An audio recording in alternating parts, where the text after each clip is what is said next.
and shoved the book under the pillow. Millie talked for what seemed a long while, and it was like words in a nursery, a 2-year-old making pretty sounds in the air.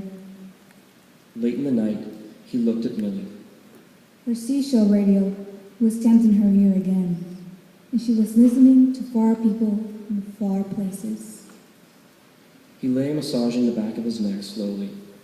She was up in the bathroom now, and he tried to count how many times she swallowed, and he wanted to call out to her. How many capsules have you taken tonight? How many will you take later and not know? He thought of her lying on the bed with the 2 technicians standing over her.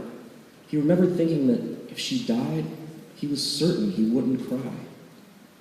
He reached over and pulled the tiny musical insect out of her ear. Millie, you know the girl I was telling you about, the high school girl, Clarice? Well, I haven't seen her in a few days, have you? No. Oh, I know who you mean. I think she's gone. Gone?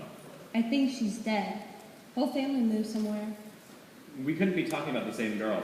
Clarice McKellum, run over by a car 4 days ago. 4 days ago? Good night. Her hand moved. The electric thimble was in her ear again, humming.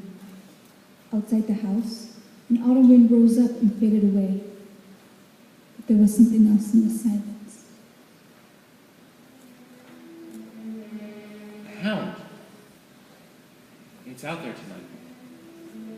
I opened the window. He did not open the window. He had chills and a fever in the morning. You can't be sick. You were all right last night. No, I wasn't all right. Will you bring me some aspirin and water? He heard the TV walls shouting in the parlor. You've got to get up, Montag. It's noon. You slept 5 hours later than usual. Will you turn that parlor off? But that's my family. My favorite program. I'll turn it down. I'm not going to work tonight. Call Beatty for me. Did something happen last A night? fire is all. I had a nice evening. What doing? The parlor. What was on? Programs. Some of the best ever.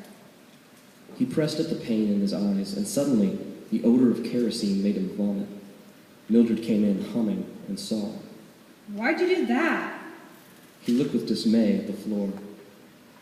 We burnt an old woman with her books. We burnt 1,000 books, and we burnt a woman. You don't really expect me to call Captain Beatty, do you? You're not sick. Montag fell back in bed. He reached under his pillow. The hidden book was still there. How would it be if... Well, if I quit my job a while? You want to give up everything? After all these years of working because one night some woman in a You should book... have seen her, Millie. She shouldn't have had books. She's got you going, and the next thing you know, we'll be out. No house, no job, nothing. There must be something in books. Things we can't imagine to make a woman stay in a burning house. She was simple-minded. As rational as you and I, and we burnt her. Water under the bridge. Not water. Fire. You ever seen a burned house? It smolders for days. It's not just the woman that we burnt last night. For the first time, I realized that someone was behind each one of those books. It took somebody a lifetime, maybe, to put those thoughts down on pages. Then I come along in 2 minutes, and boom, it's all over. Well, now look what you've done. Look out front.